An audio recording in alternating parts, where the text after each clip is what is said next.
Hi, it's Paula. This is the Common Book Show, and I'm here today with Richard Wicca and and Lauren and James. You figure out which is which, and I've got Jason here on the other side of me, and I'm going to start today. I finished Gulliver's Travels. Okay, I was listening to it on the library site. And I thought you would enjoy this. It was a description. Now, remember, this was written in 1730, around there someplace. So it was quite a long time ago. Now, he had been Gulliver, the character Gulliver, was with this race of horses. And the horses were the ones that were in charge, and the humans were like a subhuman race, almost like a Planet of the Apes. As a matter of fact, I think that's where they got the idea from for Planet of the Apes.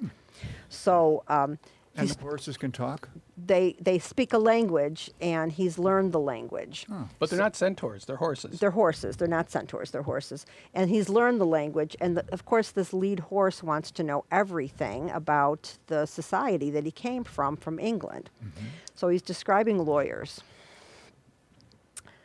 I said, there was a society of men among us, bred up from their youth in the art of proving, by words multiplied for the purpose, that white is black and black is white, according to what they are paid.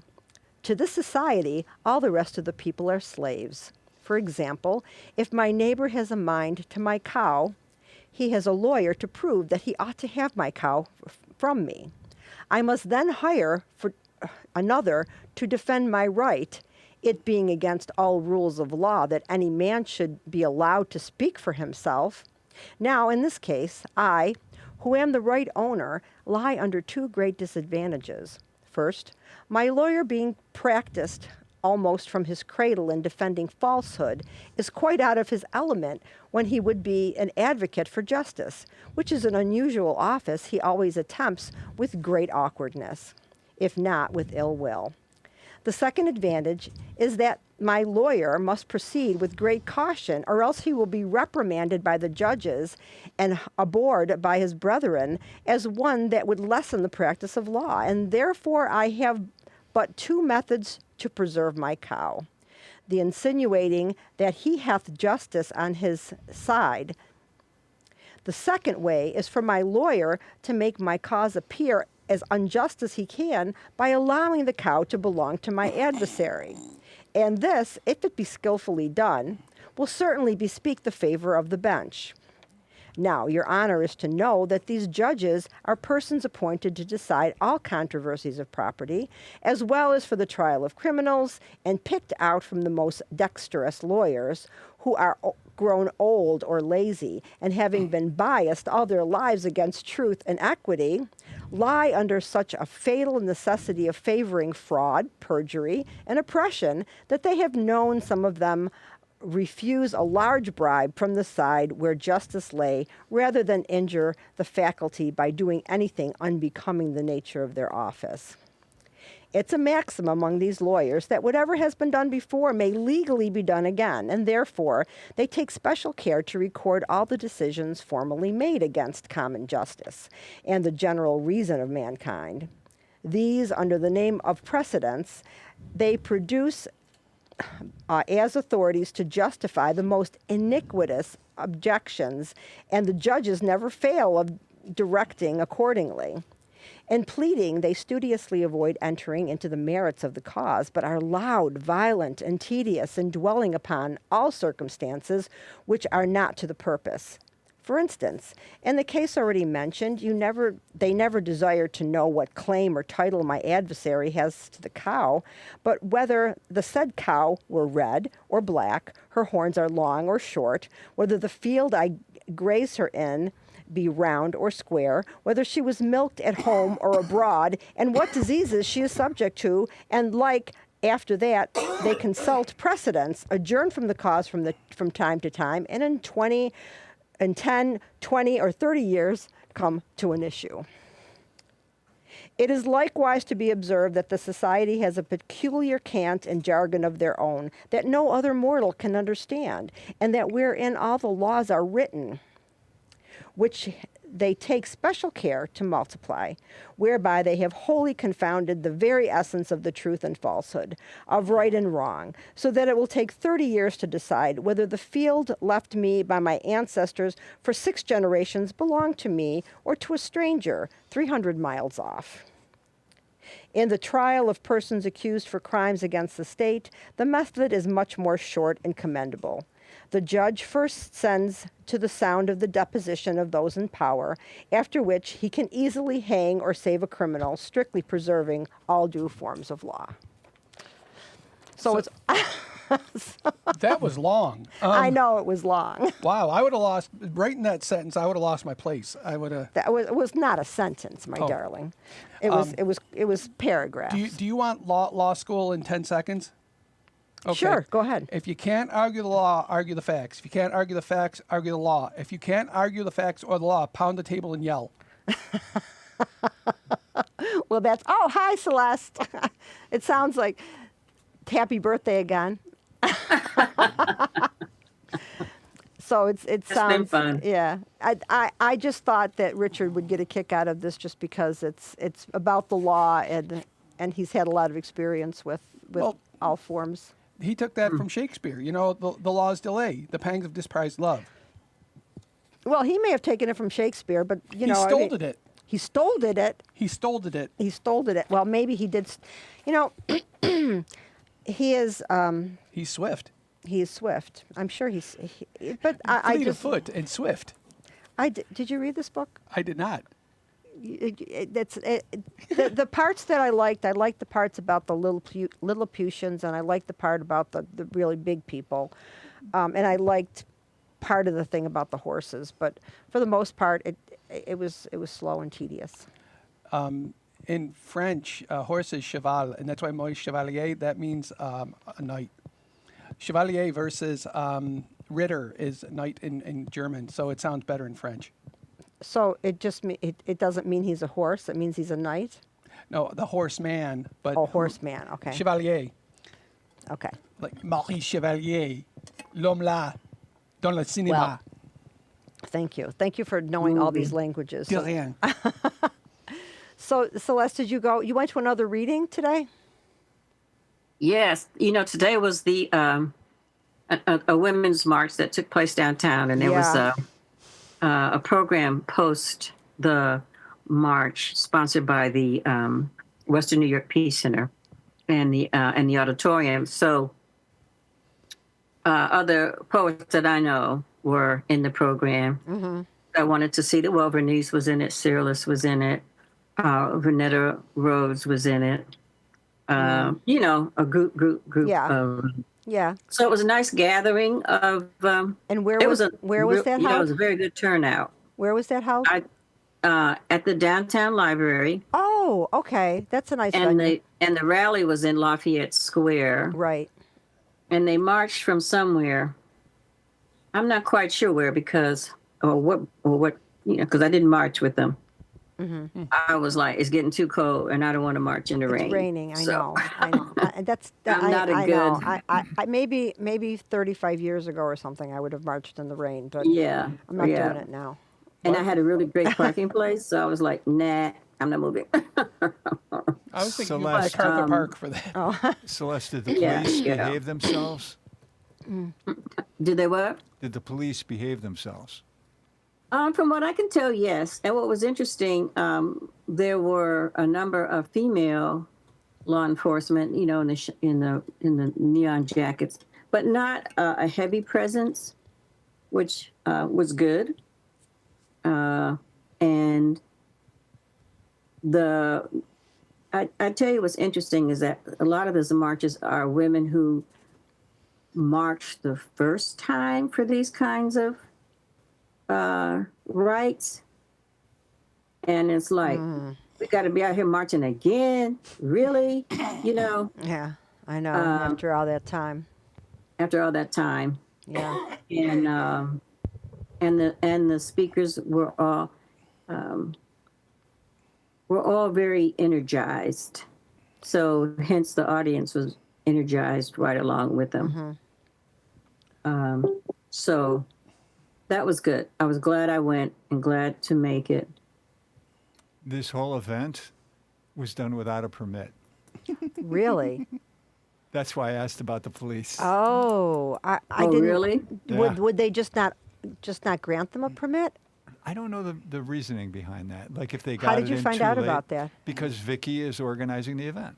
Oh, And okay. she, on her show, she said, Yeah. you know, we're doing this whole thing without a permit. So we have people who are called peacekeepers, and they're Okay, that must spread have been the jackets then, the Yeah. vests, the But- neon vests. But I think about, like John Cena said, I will keep the peace if I have to kill every man, woman, and child to do it. Well, you know, when you had that whole bunch of women like that, there were, you know, there was drums, there was singing, there was marching. And They had, it was nice to see families out there. yeah. They did offer acknowledgments to the men who were there supporting the women, which I thought was kind of cool. So, you know, just, you know, as one of these people who, you know, this is like round two again. I felt like the other ones. It's like, this is so ridiculous that, you know, we're out here marching like this again. I think the most significant difference, however, is that the leadership of the 60s and 70s, whoever they were more responsive. We're now dealing with some people who could, you know, who could give a shit really about Yeah. what the people are saying. And when I realized the list of engagements, activities, and business that this administration has directly tied to Qatar and other Arab nations, Uh-huh. you know, this whole thing is about how much money can I get and for how long can I Oh get yeah, it. that's all that's all Right. this latest trip is. Yeah, I mean, you know, somebody on Facebook published the law. I mean, Pam Bondi, $115,000 a month. Yeah, To, that she was a lobbyist, right? Yes, Before this job. yes. But So, the, and she did not acknowledge that during her hearing. I One mean, of the the- list is long. on one of the late night shows, they showed first they showed Trump talking about the Arab countries, you know, before he realized there's planes to be got, and then now afterwards they show him, you know, what he's saying. So it was kind of comical, but obviously not funny because it's dangerous. But Yeah, and now Qatar, the crown prince, is trying to dial back on the fact that, you know, we haven't said exactly that we're giving him the plane. oh, good. They said it outright. We're giving them the plane. I mean, how, Okay, it's like, you know, we're talking about it. We're in discussions. And I thought, Hillary Clinton, you carried on like maniacs because somebody was giving her a necklace from Benghazi, a friggin' necklace. But it's okay for him to have a plane. Yeah. I mean, there are protocols, and anybody can go to it and read it. Yeah. There's an oath of office that somebody told me, and I don't know whether it was on this show or not. Now I'm trying to remember that when Trump took the oath of office, he did not have a Bible. he and didn't the have his judge- hand on the Bible because I think it would have started on fire. Oh, is that a joke or is that a real thing? He didn't have his hand. I don't think he. I mean, I think I heard he didn't even have a Bible. Is that correct? No, or no? Melania was holding it. It was the Lincoln Bible. He had the Lincoln Bible. He had the Lincoln Bible? She was holding the Lincoln Bible, and he had his hand at his side. Huh. Well, Yeah. So, you know, dude, as far as he's concerned, he's like, well, I didn't really swear on the Bible. well, if that's what he said. He said on, I don't know what, I think, was it Meet the Press or something? He said, they asked him if he had to uphold the Constitution, and he said he didn't know.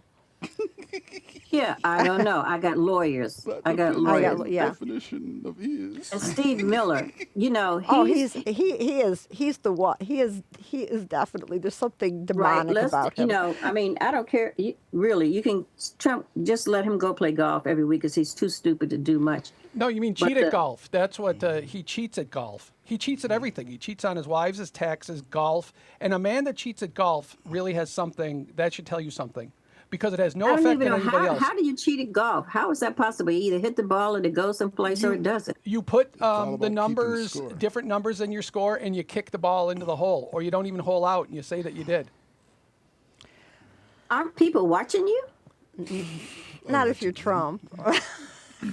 As Jesse Ventura said, That win is if so you can, lose pathetic. if you must. That but is so always cheat. pathetic. Because if you That ain't is so cheating, you ain't pathetic. trying. All right. So, Here's yeah. Oh my This God. is interesting about the plane. Okay. Oh, okay. Go ahead. How old is it? 40 years old, right? Which one? No. Airplane. Palace, the air palace. The flying palace. The Flying Palace is not that old. The Air Force One is like 40 years old, The right? flying palace is 15 years old. Yeah. Wasn't made last year or the year before. Yeah. Where's it being stored? Well, The probably U.S., there. right? Is In it? a place of storage in the United States. Oh. Yes. For the past 15 years, the government of Qatar has to pay $1 million a year to keep that thing upgraded. You got to change all Yeah. the fluids. You got to, Well, check that's it actually- on a regular basis. All right. This is something where they ordered two. They had them stored over there, and they already gave one away to the president of Turkey. They're looking for Turkey. someone else now to take the other one off their hands because they never use these things. Oh. No. Well, the thing is, Well, it's going to cost $1 billion to get it up to speed And for the government to use. it's not the money; it's the time to do it. Because you could put a bomb in an unwired area, so nobody's going to look for it because you won't know it's there. And it's like when they built the new embassy in Moscow, that there was a bubble that was sent en masse. It was a big block that they put in, and it's a room because there were listening devices that the Russian workmen put all throughout the building. But this one was the acoustic bubble, so you can't hear into it. That was sent from the U.S. So to make it worthy, see, the thing you don't know about Air Force One is it can do anything any fighter plane can do except fire a missile. yeah. But I mean, they EMP shock it, and they add the weight to it. It can take a 2 million direct DC, 2 million DC volts, and still fly. And to be able to retrofit that to make it work as an Air Force One, Dumb Donnie will be doing whatever he does. I can't say die because I don't think he's going to die. It takes two. It's going to take 2 years to Well, upgrade yeah, it. because Oh, they more say than they have that. to strip down the internal mechanisms that are Yeah. already in it, And and it- then try to reinstall. And Air Force One probably has its issues because it is older. I mean, we all remember when George Bush, somebody called him on Air Force One. I don't even know how they got the phone number. During somebody called somebody, and I can't remember who. I don't even know if they even said the name, but somebody that didn't have the phone number got the phone number and called Air Force One. Well, all that information's out there. And that was around, it was one of these conflicts we were having. We've had so many as of late. Yeah, But, all the yeah. information's out there on the dark web now, so there's Yeah. everything's available. Everything's there. And the big thing is keeping the plane. Like, his administration time will be up probably before, it could be So they're going designated to as put good to go. $1 billion into this plane, and then he's just going to take it home with them. It's a nice parting gift. It's just madness. It's just sheer madness. Well, but it'll have a gold-plated toilet, and that's just class. Especially Everything about him is so. The story of Midas comes to mind. and a well-done steak with ketchup on it. Everyone, everything turns to gold, but once he end up turning his family and his food into gold, and that was it. Yeah. Well, all I can say is congratulate Vicky on her event today because it was well attended, well organized. People appreciated it. I will And do that. yeah, and with any kind of luck, a drone will hit that $40 million plane and put everybody out of their misery. It'll just be boom. Yeah, I can't. Oh, and Yeah. just apropos to nothing, also, Trump did not get shot. He got hit by shrapnel. Bullets were fired, killed a volunteer fireman. He did not get shot because a high-powered round does not graze you. He would have a chunk Yeah. out of his ear like a rat bite, and there's nothing there. There's no damage there. Yeah. Because there are many. Oh yes, that's been a constant report that was Jimmy. Yeah, that there was there are many homeless guys who are missing pieces of their ear because of the Donnybrooks and kerfuffles they've gotten Yeah. into, and he did not get shot in the ear. He did not get shot. He got No. hit by shrapnel. He did not get shot. What an asshole. Yeah, and I don't want to talk about him anymore. That's it. Yeah, that's good. He's. I had enough. Richard, what's on your list besides Trump today? The article from the New York Times about males and females starting in kindergarten. Want me to read it to you? Sure. Okay. Tom, can you put VIN 9 up on the screen? Oh, here we go. Boys enter kindergarten lagging behind girls in both academic readiness and behavior. A majority of teenagers agree that boys are more disruptive. Girls get better grades, have more leadership roles, and speak up more in class. In interviews, young men say that school never felt like a good fit for them, or that they got the sense that teachers didn't like boys, and that this left them feeling discouraged or undervalued. By high school, girls are more likely to graduate on time and more likely to go to college. Young men are struggling in their mental health and transitions to adulthood. What is going on here? Well, Now, you know, when I sent this to our friend Brian, yeah. he said he agrees. He said, majority of teachers are females, and they are more or less insisting that the boys in the class behave like girls. But I mean, if they're disruptive in class, how is that going to accomplish education? There should be some kind of intervention both ways. You know, I mean, the boys. Maybe the boy. I mean, they used to split up the boys and the girls in classes. Maybe that's a beher idea. Spare the well, rod, they were spoil the child. both sexes were doing better when they were divided. You know what? I mean, it just occurred to me that they used to do that. I was going to actually Yeah. say maybe they should divide them up, but there's probably a different method of learning. Now, James might want to say something about this. Knowing James. Well, of course, the situation is born of a certain bias. The average teacher is a woman. The programs have been skewed towards women. They act like boys are defective girls. They get upset if the boys are rambunctious or can't sit still. The gym classes have been diminished, and there's no more recess. And programs are skewed towards girls, all the way to the fact that girls have more scholarship opportunities for going to college than boys do.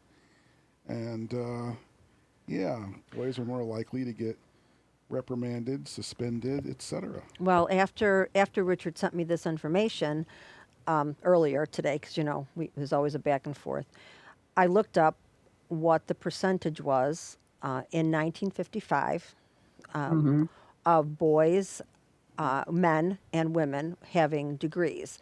And it wasn't a huge disparity. There was 5% of women had a college education and 7.7% of men.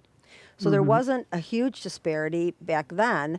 Now, of course, it is more women than men. But the thing is, I feel like Now, I really never thought about the idea. Yes, I think most of the teachers I had in grammar school, of course, I went to a Catholic school, so there's a lot of problems there. But there were more female teachers, but I think there were like a class of kids, like probably James was in school, who you were advanced, you were past the curve where the information was being offered, you know, and those kids were kind of bored, and the teachers would like let them read different things in the back of the room. But there were some other boys that were just disruptive, and I don't remember, there weren't any girls that I can remember that were disruptive.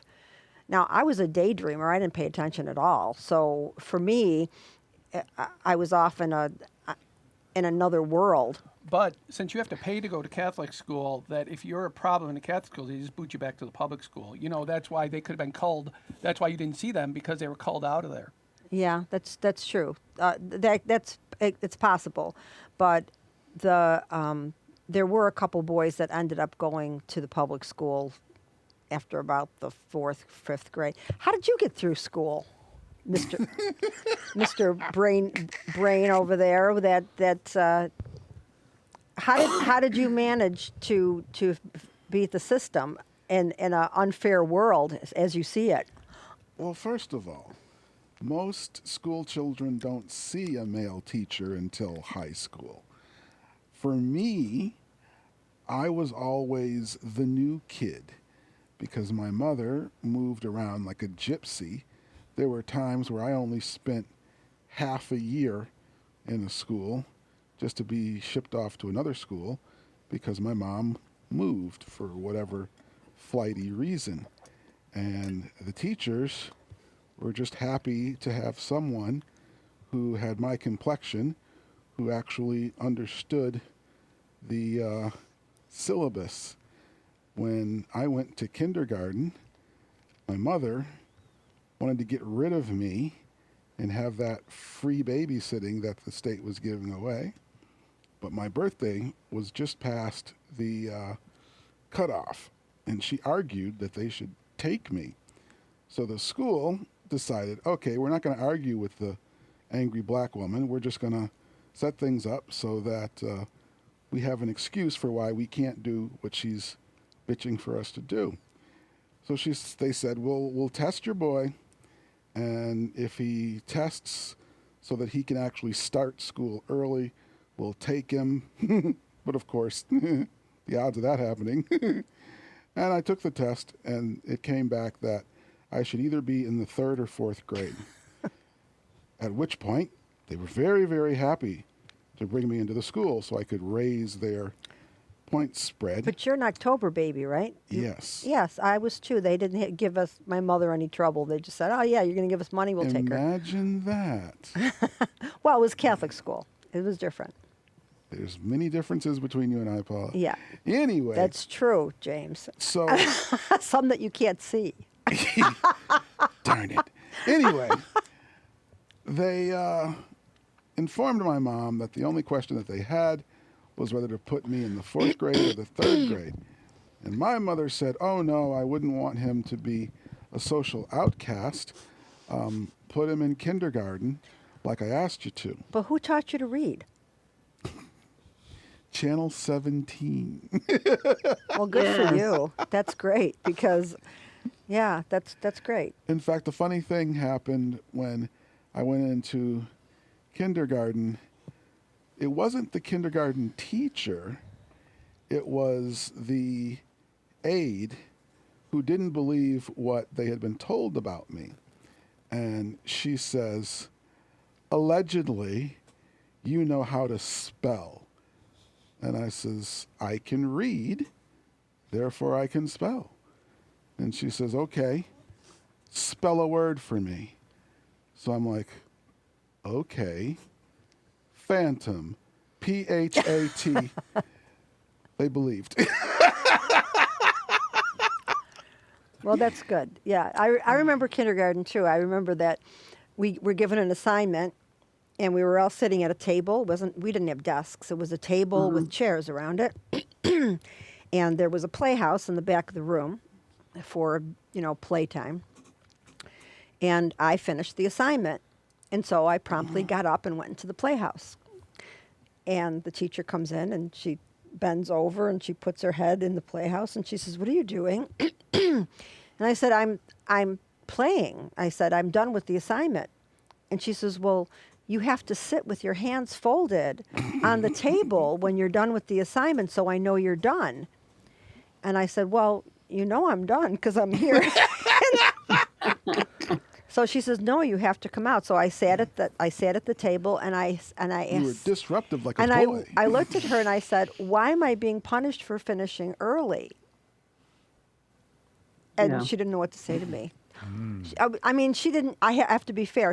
Her name was Mrs. Saviola, and she was really nice to me. She wasn't, she didn't act like, "Oh God, here's one of those kids." Oh, I thought it was a nun. I thought that was a.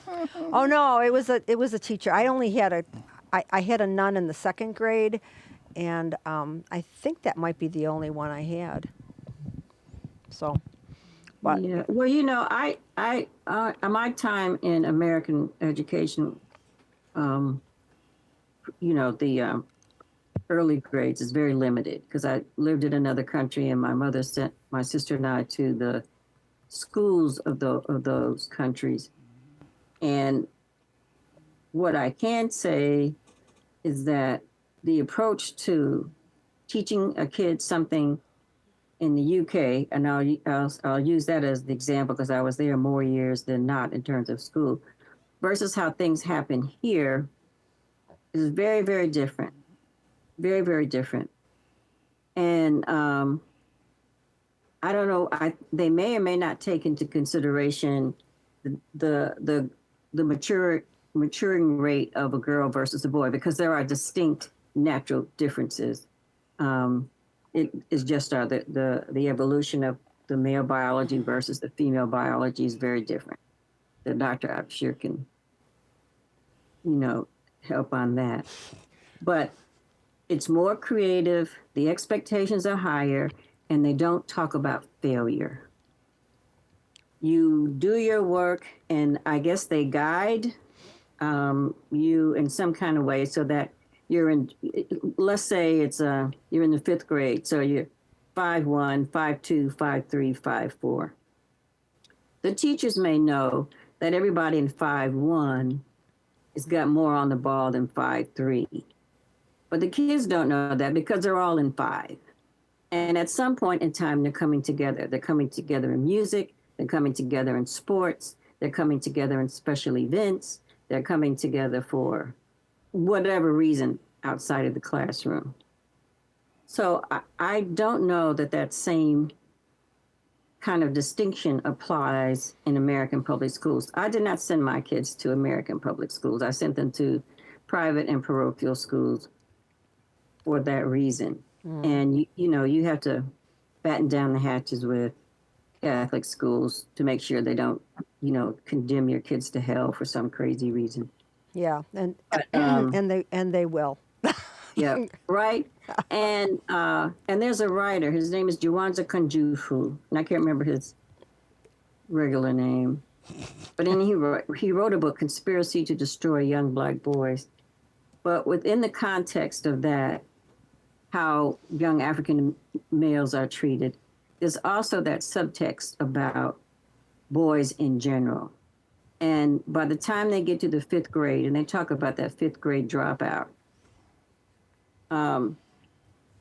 not taking into consideration how boys differ from girls, and knowing that when boys are all together, they're more competitive and do better. And then when they come together with the girls are either competing with the guys and feeling a little odd, although the more modern girl may be feeling more confident because they're trying that. And the boys become more show-offy, right? So that's maybe where the disruption can come in. So it really has been thought about if you separate boys and girls, you'll be able to program better, plan better, and everybody will do better. And I guess I have to kind of think about that, and I don't say that applies to boarding schools because I think when you ship kids off without supervision, there's always going to be Something. something. Right. Well, I do remember, although I didn't really like being in Catholic school, in high school, it was just girls. And Yeah. I did feel like that was a liberating effect Yeah. because I didn't have to worry about boys. There were no Yeah. boys in the school. I didn't have to worry about how I came to school and how I looked and, and compete with girls for boys. So Yeah. that did set me free from that whole process because I know girls that went to public schools, and there's a lot of that, boy girl competition. You're at that age, your hormones are going Yes. nuts, Yep.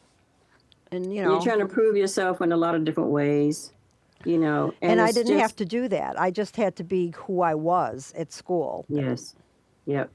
And that's why I did that with my girls, because I saw that kind of early on. I was like, oh no, I don't have what it takes to just like even deal with that. So, yeah, they went to school. They didn't have to worry about their hair. I didn't have to worry about makeup. Plus You I had had a a uniform. uniform on. Yeah, that I didn't have to worry about what I was going to wear. Right? Are you feeling like we're wrong about this? Go ahead. Well, I mean, I was a product of completely top to bottom public schools, save for a short foray at one of the Southern Ivies, but that was just a brief period of time. But I am all public schools, including a military school where all my hair was taken care of. I wore a uniform. I was guided by bugles. Yeah. It was a golden prison because I know what it's like to be institutionalized. Because I was. Where I was, did you? Why were you in the military school? Were you a bad boy? No, because I wanted structure.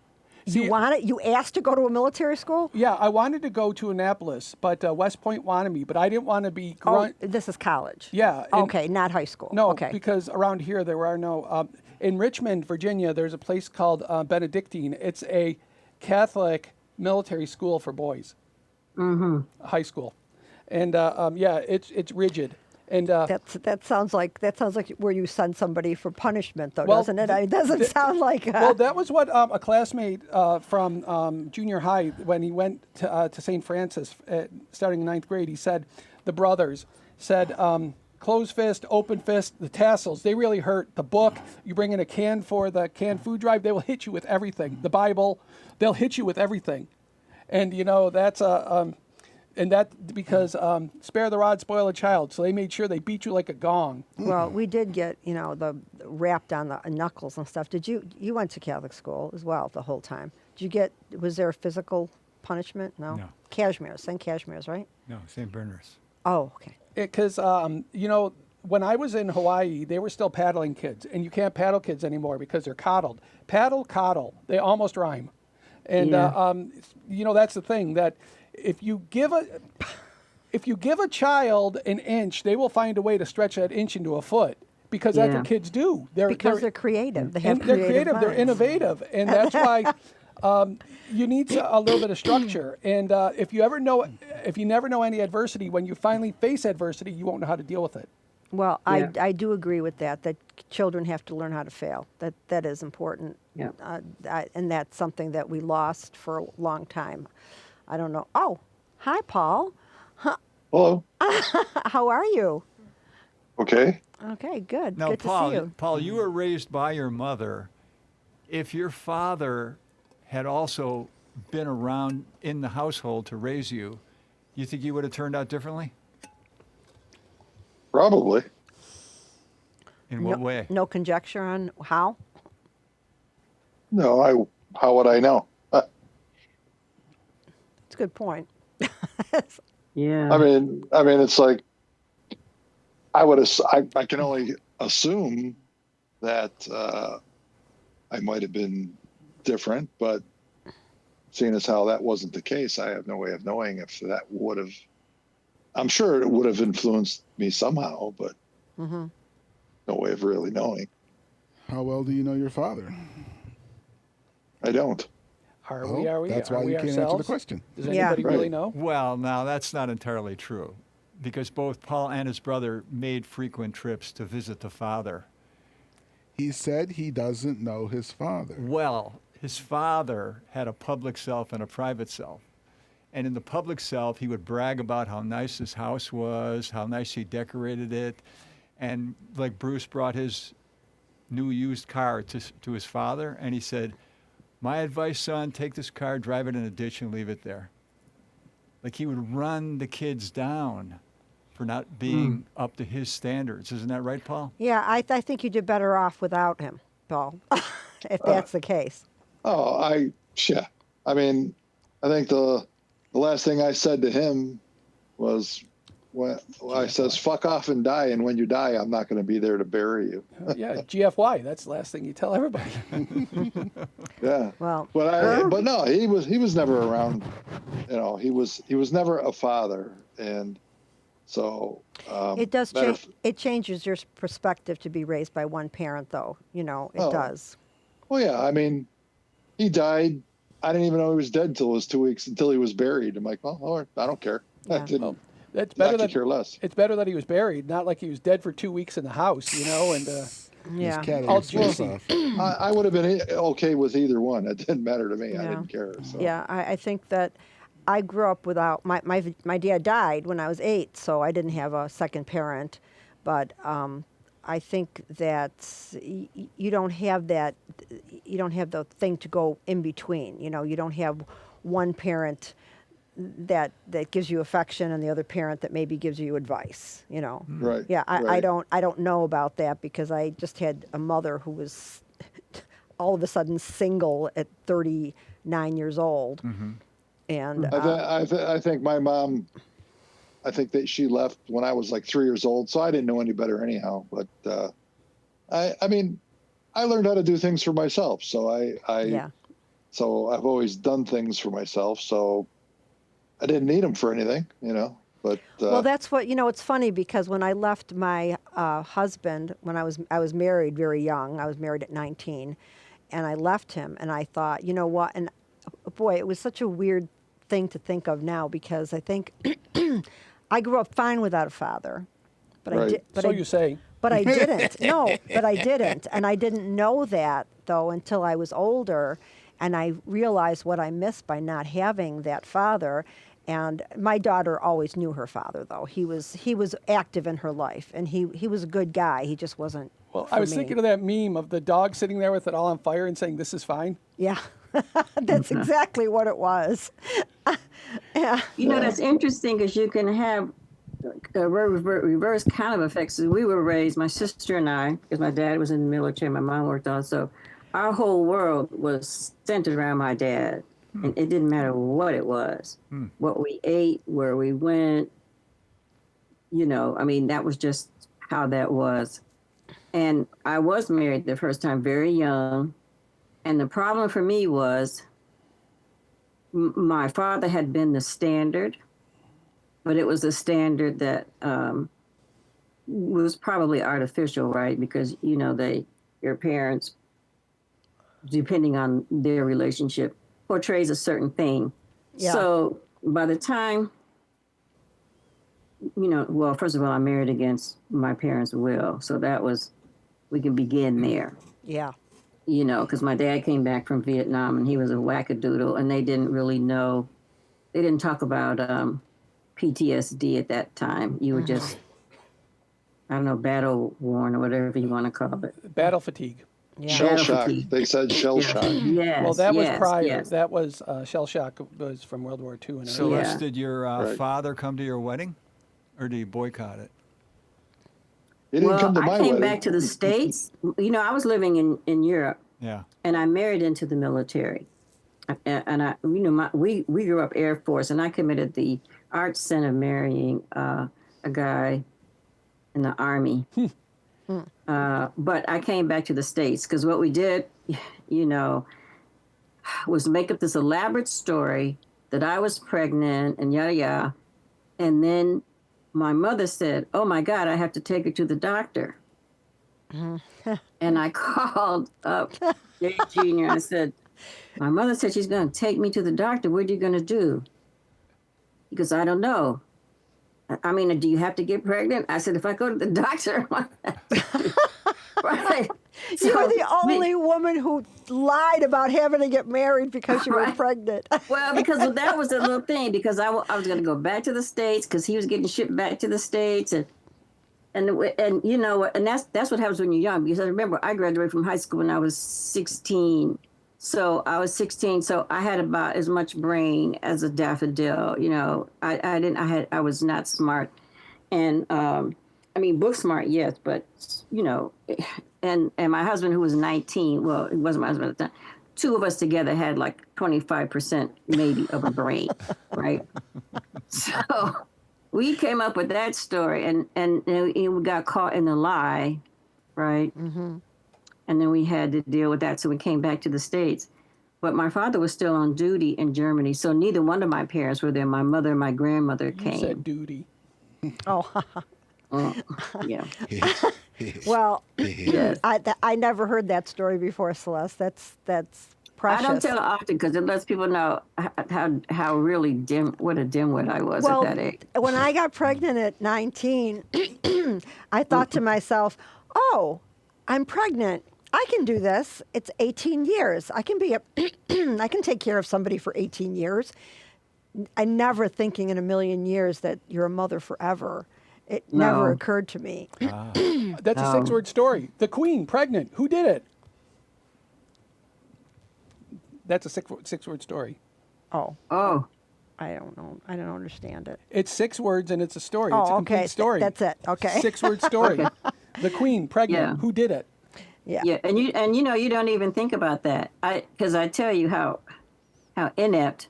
Because we were raised, my sister and I, we were raised to marry officers. That was the goal. We knew about China. We knew about etiquette. We spoke a language. We did music. Yeah. Oh, I was thinking China like the country, not the eating. No. You had to know patterns, bone, China, blah, blah. Because if you were going to marry an officer, you had to be able to help your husband rise up, blah, blah. So the practical side of life, I was very like slow and behind. And, you know, when I had my daughter, it was like having a living doll. And I was living on a base we were living in these cheap quarters in Columbus, Georgia. Next best thing to hell, really. And the senior woman among us was 21, 22 years old. And we were having a little backyard party, and my baby didn't have a lot of hair, it was just very thin hair. So I took Scotch tape and made both, stuck the right. Nice. And I was so happy because she looked so cute, right? And then we went down, you know, to the little garden party where Jessie was, the mother. And she said, "Oh, your baby is cute. How are you going to get it off?" And I was in shock. It never occurred to me. You got this tape all over this baby's head. What? Now, so it was because she was the oldest one, and maybe she taught me how to, you know, could put baby oil on my hand with some lotion, and then you had to rub and rub. It took like a half a day to get the tape and the bows God. off of my face. Right? Well, I mean, how stupid can you be? did your mother You know. did your mother ever tell you you have to suffer to be beautiful? Was No. that no, oh, your mother never told you that? No. As my no. mother would pull my hair, you know, Oh. to do something to it. She'd give me permanence or something, that smelly stuff in the kitchen sink. Yes. You yes, have to yes. suffer to be beautiful. Oh, yeah. Well, you know, that's what the Dallas Cowgirls would always say. But I mean, you know, it was that height, that was that level, you know. And then when she got older, because my husband was in a band, we thought that was so funny. She would run around. I'm surprised she's still alive now that I think about it. Oh. No, so is Keith We would have her Richards. plug in the amps and plug in the guitars. It's like, okay, go baby, go plug in, girl. Yeah, I mean, I she had- could have been electrocuted. I We're had my just sitting there daughter on watching the- this toddler I run had around. my daughter on the corner at 11 years old. She was on the corner. No, not 11, like 9 years old, passing out flyers for my husband's band in New York City. down in Greenwich Village. You know, here, take this flyer. What do you know? It's like, oh, she can do it. They can do it. Yeah. Well, So, either well, way. I want to take okay. See, I'm Lauren. I had to look. Lauren, you've been sitting here. You're really quiet, and you've never seen us before, and you get put into this situation by your friend James, who I'm sure told you you're going to have a lot of fun here. Yes, I enjoy listening. Oh, okay. Do you have anything to say? Do you want to tell us anything about yourself, or? Good for now. You You guys are so Why don't you tell her about the boy subject? That's your forte. I don't know any verity to it. All right. Well, Behind. I mean, I wanted to give you an opportunity just in case. Thank you. All right. They will verbally walk all over you here. No, we No, really no, I'll walk all over you. Yes. I'll walk all over we Lauren. walk all over you. We No. love you. That's why. But okay, so we got 9 minutes and 35 seconds. Richard, you got something else on your list today? Yeah, what else is on the list? Paula and I have a friend named Terry Klein. He lives in Vermont, rural Vermont. Driving to work the other day, he saw an actual wolf. Oh, no kidding. Right on. Wow. He wrote to me and he said, "Is this a symbol of something when you see a wolf?" No, it's just a big dog. I mean, do you know how big a wolf is? And I said, "Well, I said, I agree with the psychologist Jacques Lacan. He said there's 3 ways you can view the world: through the real, the imaginary, and the symbolic." And I said, I like the symbolic. Yeah, So I it's said, let's interesting. try to come up with what it could symbolize that you saw a wolf. And I looked into my notebook of poems that I've liked in the past, and I found one. This is it. Okay. Are you a wolf? Not the kind that is hungry for meat, the kind that is hungry for the truth, for the last tattered scraps of freedom buried under a pile of oppression. Wolves are too wild for the zoo and too smart for the slaughterhouse. Wolves are the last honest beings in a world overflowing on lies, howling into the void just to hear something real echo back. Very nice. Wow. Very nice. I like it. Yeah. I tell you what's interesting. It reminds me of a meme I saw. Where it says, "You never saw a wolf in a circus." Wow. Ah, good one. That's Yeah. Yeah. that is good. Yeah. There's 2 wolves right there. Yeah. Oh, right behind you. Ooh. Yes. Where was that? New York. In New York, like New York State? Yeah, I'm sure. Well, like Essex And- County, St. In Lawrence.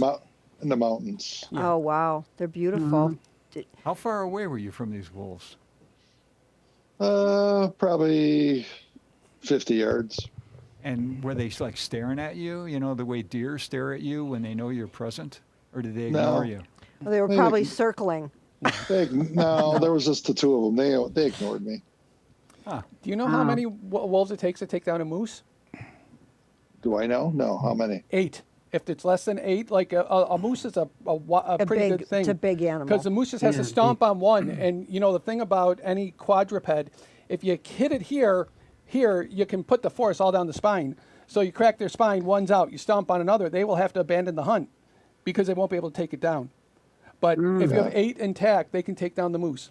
But don't you find it fascinating that wolves can coordinate an attack? Yes. That there's Well, that they- they've they- got. They hunt in packs. They Yeah. don't hunt. They don't hunt singular. You're saying the same thing? Yeah, but how they can coordinate that. I mean, Yes. the fact that they have enough language, and I mean that can either be vocal language or Well, look at orcas. Orcas, same thing. They Yes. they coordinate with precision, and they know exactly what to do. Yeah. I know, and I love that. And they I love would pate. love to know, like, have that translated somehow into a language I could understand, to know how they're communicating. It reminds Yeah, me of you and a million other people. Yeah. we had a visiting neurosurgeon talk to us, and he said, dolphins are smarter than us, hand one of them a pencil. When We're so when, species centric. when Paul lived in Canada, it wasn't uncommon for a moose to actually come in his front yard. Yeah. That's and- right. And he said they're scary. Yes. Yeah, when you see a moose, you go in the house. And this is a man with wolves. Well, This is a, I'll tell everybody, don't be the stupid mainlander, because what the locals do, you should do the same. If the locals are running away, so should you. If the locals in Hawaii are getting out of the water because there's a shark, don't be the stupid mainlander saying, oh, you feel its skin, it's so smooth this way, it's rough when I go that way. Or, watch, I can put my arm all the way in its mouth, all the way. Don't do that. Don't be that person. And Yeah. when if locals are running away from the moose, you should do the same. yeah. Yep.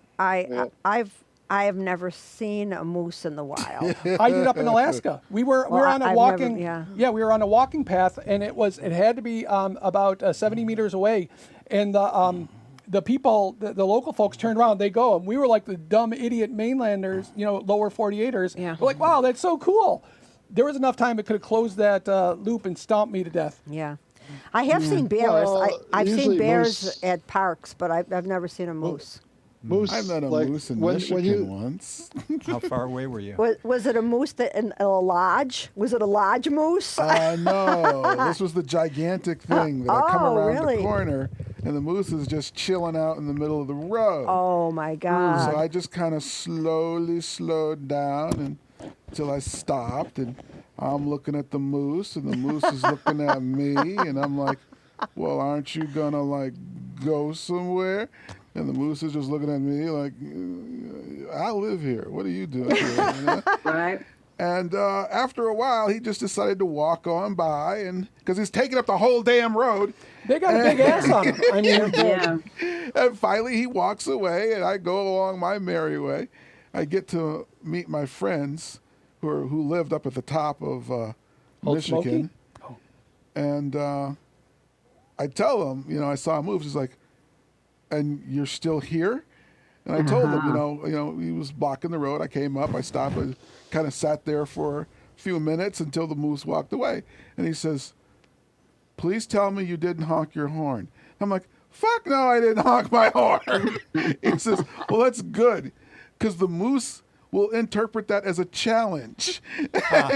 Oh my God. And That's he all will you put his need. head down and charge your car. Oh my God. my Can God. you imagine? when we first got to Alaska, when we visited, this was 2017. So it was, we were there in June. So it was still like dusk at 2 a.m. We're driving. Some idiot wearing all black is running on the roadway. And so I have to move so I don't hit him. Friggin' A, if there isn't a moose and her calf right there. And she puts her head down, and boom, this jaw rips a hole in the windshield, and there's fur but no blood. And I'm thinking, son of a bitch, it's going to be in the news. This lower 48er killed this beloved local moose. No, she just wandered back into the mountains, but did Oh my like God. $4 grand damage to the car. That must have been Yes. horrifying. Well, it That all must have been happened very because they are quickly. huge. Yeah, but still. Oh, Yeah. There's an animal you don't want to get close to. a polar bear. They look so fluffy, though. No. Polar bear? No, I know. Say that I'm while just. it's taking a chunk out of you. I'm not. Yeah. I'm No, just no. kidding. I wouldn't do that. I respect large animals. Well, but you've Yeah. heard about Tygon and Elijah, but Growler and Pisley, that hasn't been regimented the same way. I don't know what the hell you're talking about. You never heard of Elijah? What is on the? Elijah is a lion and a tiger. Okay. With Yeah. a male, the male lion, female tiger. Whereas a Tygon, it's a. I they're see. combined. Okay. But a Pisley or a Growler are terms for a combined. Grizzly bear and polar bear. Yeah, but they don't have it. That's not been set down which one is which, so you can call it either way. Yeah. But anyway you look at it, it'll kill you dead. Polar bear will Yeah. rip the car door off your car if it wants to. Well, Yeah. I remember when I was a teenager, my stepfather was still alive, who I loathed with all my heart and soul, and we went to the African lion safari, and at that time you didn't take a bus through; you took your car through. And my stepfather had opened up the window, and he was saying something. Get the hell out! 'Cause, like, there were monkeys, right? There were monkeys like all over the place. Get the hell out of here! And so he closed up his window, and the monkey sat on the roof of the car and shit. That's what they do. That's what they do. I was Third really, clean and monkey. then my stepfather turned on the windshield Oh, wipers. great. So he had to stop. We had to pull over someplace, and he had to hose off the car. It was so gross, but I was so happy because it was like, yes, that's exactly what I want to do. I watched Dead Men Don't Wear Plaid again today, and there was a scene in there with, because, you know, it was interspersed with the movies. Edward Arnold says, "Pick it up," and Steve Martin, as Rigby says, "But it's all soft and steamy about a dog turd, and you don't want to pick it up." So that's what, all soft and steamy. That's how we're ending the show today, folks. Soft and steamy turds.